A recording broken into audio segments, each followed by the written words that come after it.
துவராமல் 41 நாள் தவம் இருந்தாள்.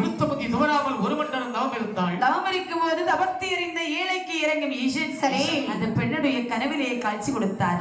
தாய் சுவாமி எம்மை நோக்கி தவம் இருப்பதற்குரிய காரணம் என்ன? பாதாள நாட்டை அரசாட்சி செய்வதற்கு ஒரு ஆண் குழந்தை என்பது இல்லை. ஒரே ஒரு ஆண் குழந்தை வேண்டும் என்றுதான் சிவனாகி தாங்களை நினைத்து 12 வருட காலம் தவத்தை செய்தேன் சுவாமி. அப்படியா? ஆமா. பெண்ணே பொழுதை பார் எப்படி இருக்கிறது. சூரியன் அங்கு பாதி இங்கு பாதி அடைய தர்பாயில் இருக்கின்றது. இப்போது உனக்கு குழந்தையின் தந்தை நீ ஆகில் நல்ல குழந்தையாக இருக்காது. இன்று போய் நாளை வா உனக்கு நல்ல குழந்தை அருளுகிறேன். அதெல்லாம் முடியாது சுவாமி.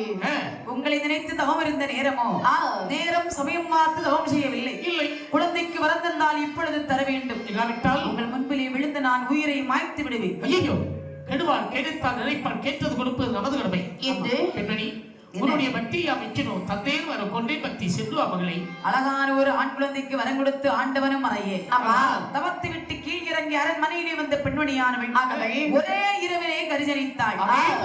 ரிஷிகற்பம் ராத்தங்காது என்பதற்கெனங்க அதிகாலை பொழுதுக்குள்ளாக அழகான ஒரு ஆண் குழந்தை பெற்றெடுத்தாள்.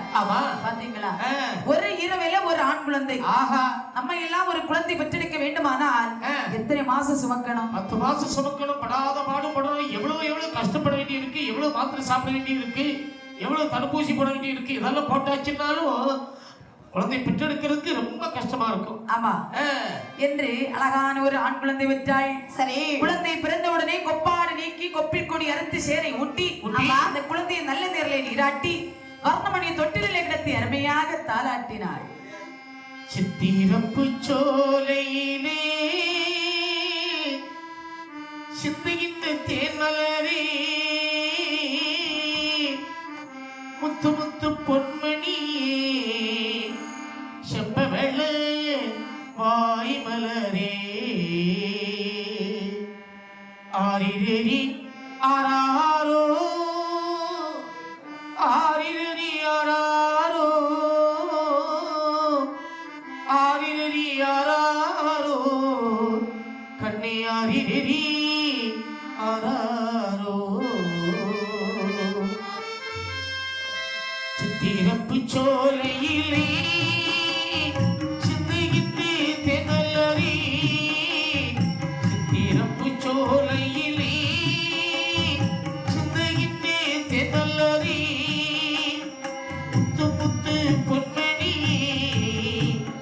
முத்து முத்து பொன்மணி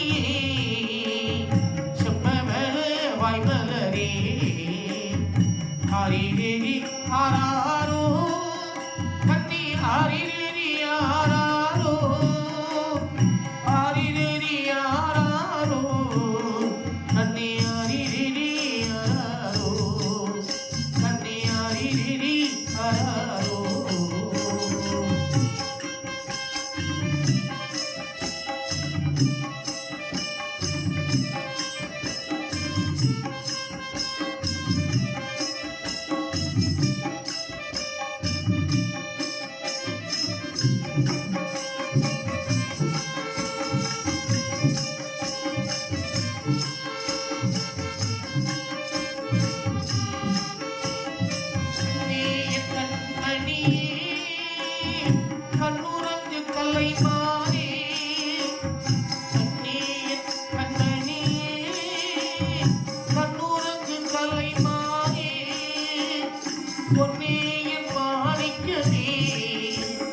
பொன்னே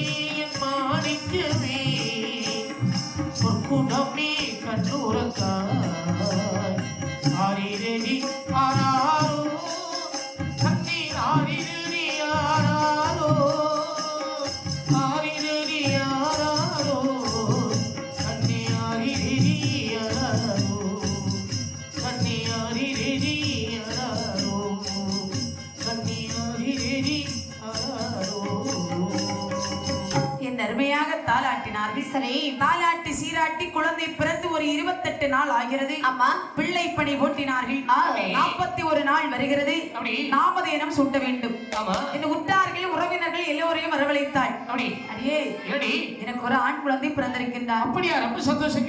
என் பிள்ளைக்கு நல்ல ஒரு பெயரா போடு. நல்ல ஒரு பேரு. ஆமா. சுந்தரேசன். அரு சுந்தரேசன். சுந்தரேசன். சுந்தரன் என்றாலும் அழகுதான், அழகான பிள்ளை, அதான் பேர் போட்டிருக்கிறேன். அடியே, அதாவது இது என்னுடைய குலத்துக்கு ஏற்ற பெயர் அல்ல.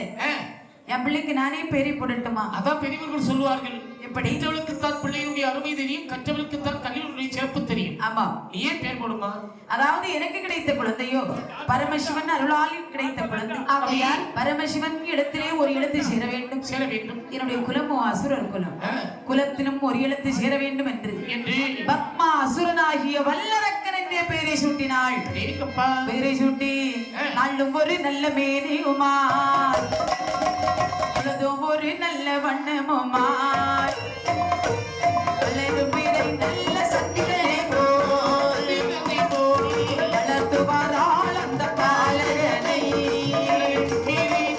சந்திரனை போல் பாலகனை. ஆதியர்கள் தாலாட்டி கேட்டிடுமா, சப்பாணி வந்து முத்தம் கொட்டிடுமா, தந்தினடை பயலோ வண்டி உருட்டி கற்பு நல்லாள் பாலகனை வளர்த்து வாராள். கொடுப்பாட்டு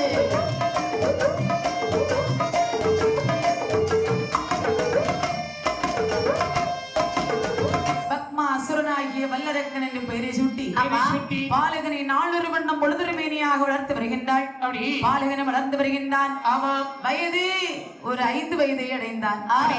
ஒரு குழந்தைக்கு 5 வயது ஆகிவிட்டால் அறிவுக்களை கற்றுக் கொடுக்க வேண்டும் என்று தாயானவள் என்னமா செய்கின்றாள்? கல்வி என்பது சாதாரணப்பட்ட செல்வமா? வேறு வெள்ளத்தால் அழியாது, எந்தனால் வேகாது, கொள்ளையும் போகாது, கொடுத்தாலும் குறையாது, கள்ளருக்கும் பயமில்லையாம் இந்த கல்வி.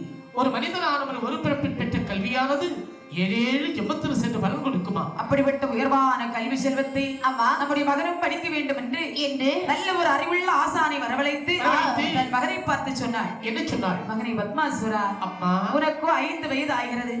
நீ இன்று முதல் எங்கே போக வேண்டும் தெரியுமா? எங்கே போக வேண்டும்? பள்ளியில் சென்று படித்து வருவாயில் பாலகா கண்மணி, பாலகா கண்மணி,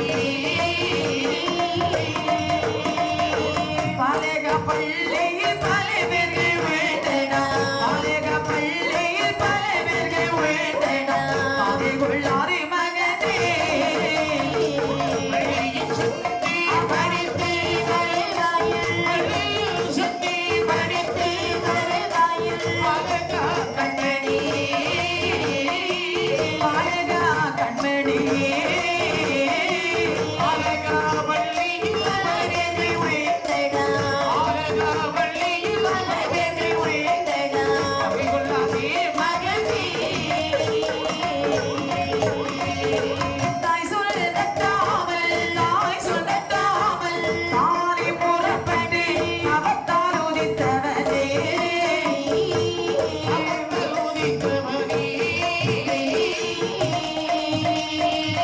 தாயார் சொல்லவே தானந்த பாலகள், தாயார் சொல்லவே தானந்த பாலகள், நான் பள்ளி செல்லுவானா.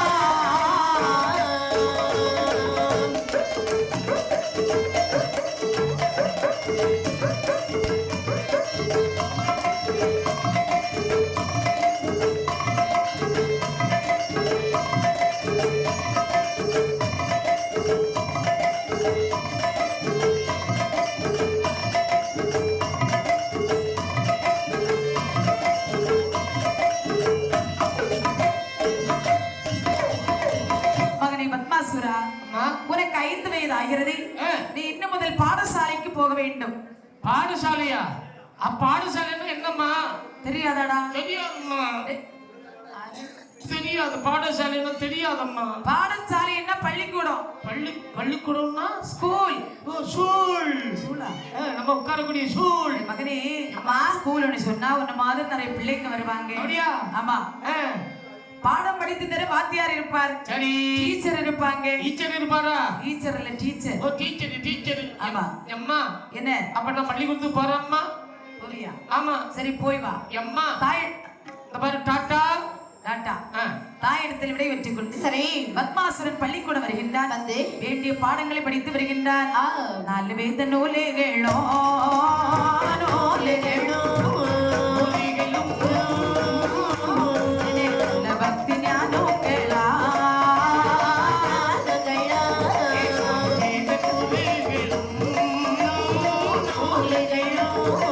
நூலுகளோ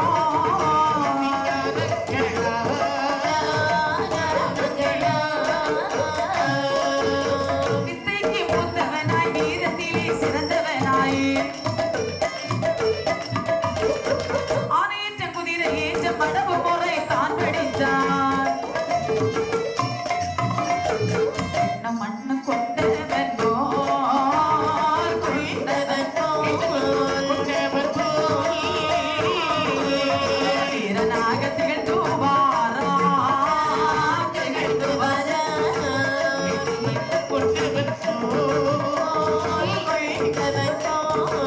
கொண்டவன்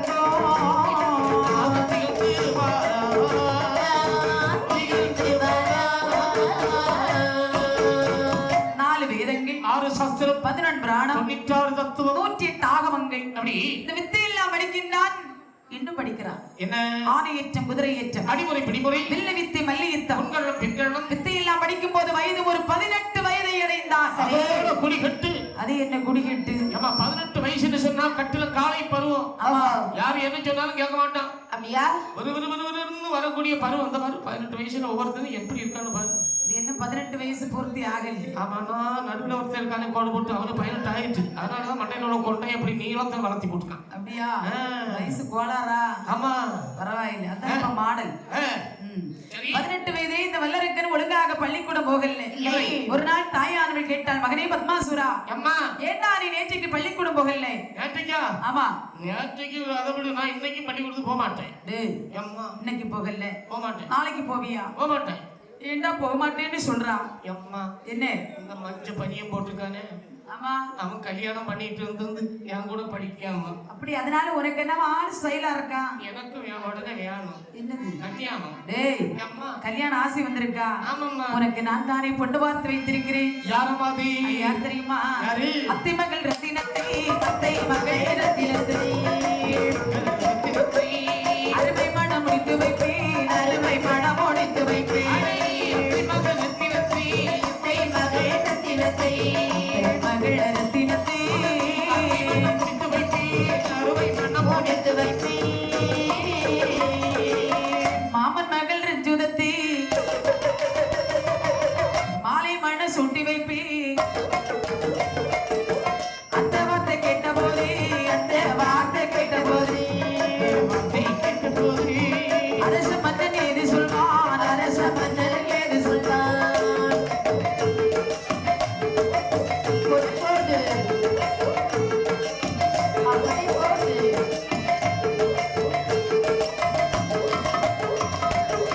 மகனே பத்மாசுரா, அம்மா. உனக்கு எந்த பொண்ணை பார்த்து வைத்திருக்கிறேன் தெரியுமா? எந்த பொண்ணை பார்த்து வச்சிருக்கீங்க? நம்ம மூத்த அத்தை இருக்கிறாங்கல்ல, பாம்மா, மூத்த அத்தை இப்ப யாராவது கல்யாணம் பண்ணுவாங்களா? இல்ல அத்தை யாராவது கல்யாணம் பண்ணுவாங்களா? ஆமா ஆமா, பத்தியா? பாம்மா. டேய், அம்மா அத்தைக்கு ஒரே ஒரு மகள் இருக்கிறாளே ரத்தினம், ஆ, அவளை பெண் பேசி வைத்திருக்கிறேன். அதோட நான் செத்தேன். ஏண்டா? அம்மா அவளை கல்யாணம் பண்றதை விட கல்யாணம் பண்ணாமலே இருக்கலாம். ரத்தினம் வேண்டாமா? வேண்டாமா? இளைய மாமனுக்கு பிள்ளை ரஞ்சிதம். அம்மா என்ன? அது ரொம்ப மோசம்மா. என்ன நல்ல அலங்காரம் பண்றதுக்கே 3 நாள் ஆகும். அப்படியா? ஆமா. வேண்டாமா? அவ அலங்காரம் மேனி, அதனால வேண்டாமா. பெண்கள்னு சொன்னாலே ரொம்ப அலங்காரம் பண்ணுவாங்க. ரொம்ப ஆகதான் செய்யும். ரொம்ப அளவுக்கு மீறி அலங்காரம் பண்ணியாச்சுன்னா ஓட்ட விழுறதுக்கு அலங்காரம் பண்ண போல இருக்கும். அதனால அளவோடு தான் இருக்க வேண்டும். அது வேண்டாமா, நமக்கு நம்ம குடும்பத்துக்கு ஆகாது. அப்படின்னா நேசமுற்றாள். அம்மா ஆ, நேசமிட்டாளா? ஆமா அம்மா அது போதும்மா.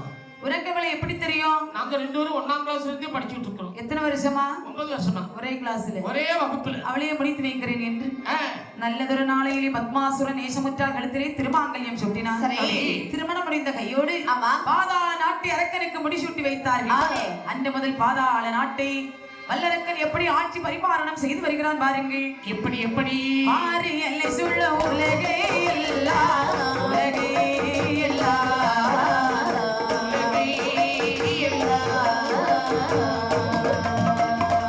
வரிசை உடனாண்டான் வல்லரக்கன் வல்லரக்கன்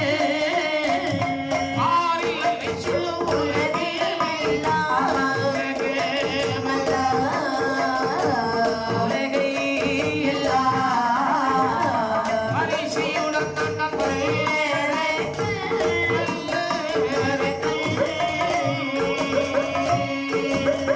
நேசத்துடன் பூமி தன்னை நன்றாய் நீதி உடன் அரசாளாங்காமல்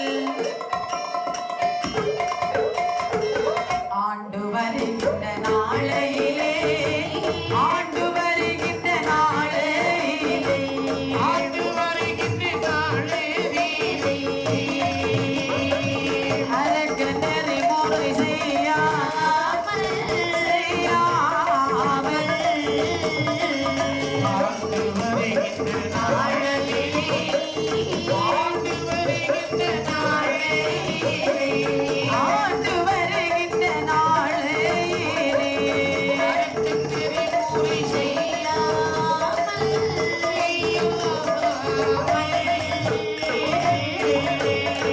வாரி என்று சொல்லக்கூடியது கடல். சரி. அந்த கடல் சூழ்ந்த உலகை வல்லரக்கனுடைய கையிலே கிடைத்தவுடனே கொஞ்ச நாள் அந்த நாட்டை தானம் தவம் நீதி நெறிமுறையோடு ஆண்டார். அதன் பிறகு நான் போக போக வல்லரக்கனுடைய மனதிலே நான் தான் என்ற அகந்தை வருகின்றது. ஒரு மனிதருக்கு நான் தான் என்ற அகந்தை வந்துவிட்டாலே அழிவு அவனை துரத்திக் கொண்டே வரும். நான் தான் என்ற எண்ணத்தோடு எண்ணத்தோடு இவன் என்னைக்கு ஆட்சி பீடத்தில் வந்து அமர்ந்தானோ அன்று முதல் அந்த பாதாள நாட்டிலே மாறி என்று சொல்லக்கூடிய மாதம் ஒன்று மழை என்பது கிடையாது. ஐயோ ஒரு வருடம் 2 வருடமா எத்தனை வேடங்கள் 12 வருட காலம் பாதாள நாட்டிலே மாரிமலை இல்லாமல் பஞ்சங்கள் வருகிறது. எப்படிப்பட்ட பஞ்சங்கள் வருகிறது? நாளியேது உருண்ட பஞ்சம் நாளியேது உருண்ட பஞ்சம்